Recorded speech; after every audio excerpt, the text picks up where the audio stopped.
Welcome to my latest video.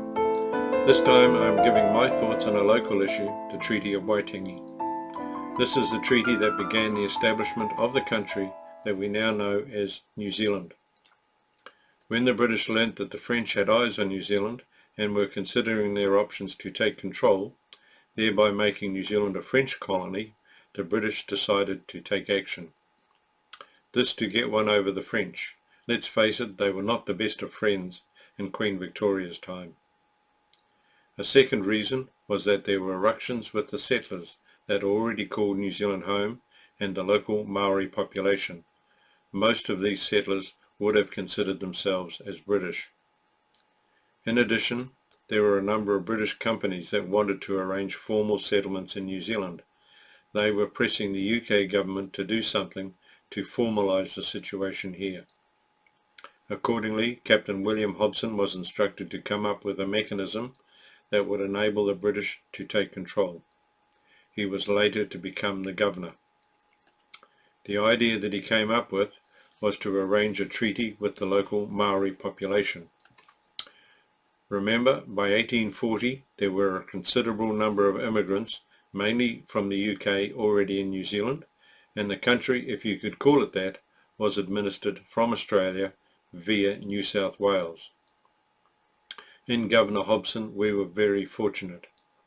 He was able to convince the local Maori population that the signing of the treaty, and thereby ceding sovereignty over New Zealand to the British Crown, would be a significant improvement on the very disjointed governance existing at the time. Intertribal war was a reality in pre-European times, but no one tribe had a serious advantage over the others.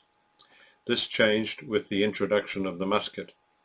With some tribes gaining access to muskets, it made the outcomes of any future fight very one-sided. These intertribal wars that were being fought were part of an ancient custom of utu or revenge, this being similar to long-lived family feuds of historical past, the Hadfields and McCoys for instance. In addition, large amounts of land were being purchased, though some would say stolen, by greedy settlers. Often the amount paid was not commensurate with the real value of the land. Land has always had a very real significance to Maori, much more so than the European. In Hobson we had a far-sighted man who was wanting to protect not only the settlers but also the Maori population. Now this is the background to the treaty. Now what are the articles of the treaty? It was a very basic document, and I doubt that Governor Hobson thought that it would create so much angst in the distant future.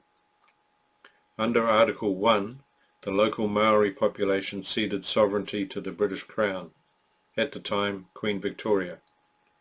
I was never convinced that the Maori chiefs who signed the treaty understood what the term sovereignty meant. Remember, each and every chief had sole governmental rights over their own patch of land and the population therein. Did they realize that they were given up those rights to a higher authority? When I learnt about a conference that was held in Kohimaramara some 20 years after the signing of the treaty, I was convinced that they did. It was here in Kohimaramara that most of the chiefs expressed the view that one overall form of government was preferable to the disjointed system that prevailed before and the fighting that ensued. So sovereignty was understood and willingly given to the British Crown. Under Article 2, the treaty gives private property rights to Maori and also restricts the sales of land. All sales of land in the future were to be conducted through the Crown, thereby protecting the locals from unscrupulous settlers. This was largely successful, but not entirely. This article is now the basis of most of the conflict over the terms of the treaty, what is owned by Maori and what is not.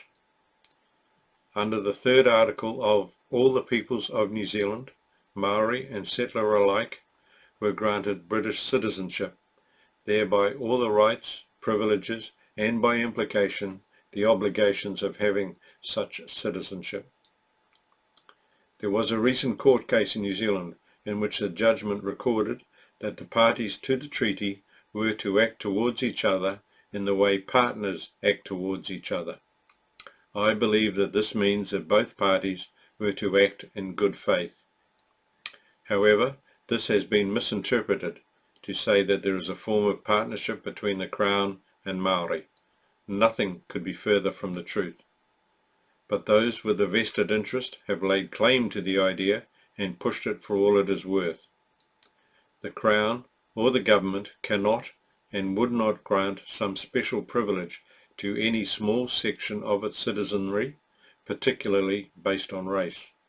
Such a granting would, in my opinion, be considered unconstitutional. Therefore, the current clamour for a partnership arrangement between the government and the Maori is not only unconstitutional, it can only lead to more and more disharmony.